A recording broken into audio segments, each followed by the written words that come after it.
So, ngayon, na-realize ko lang, no, yung may mga psychosocial, learning, and mental disabilities. Ito yung subcategories na dapat nating malaman sa kanila. Kung sila ba kasi as part of neuro inclusivity, no? Kung titingnan mo yung neuro inclusivity aspect, no?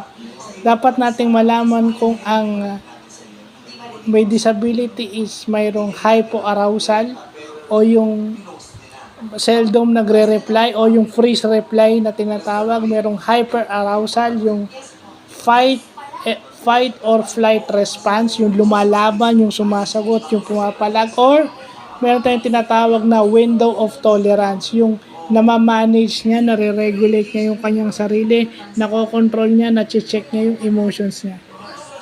So, yun yung dapat nating malaman. No? Yung mga disabilities na ganyan, dapat may subcategories.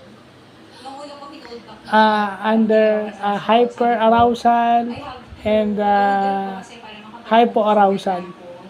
Or, meron siyang window of tolerance. Kasi yung window of tolerance, may hangganan din yan eh. Hanggang kailan niya ito tolerate. Pag once na nagsawa yun, magti-trigger din yan. Kumbaga yun yung lead. Yun yung takip.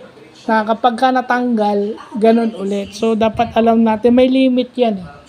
May limit yan. Pag napupuno yan, nasasagad yan, ayan na. So, yun lang po.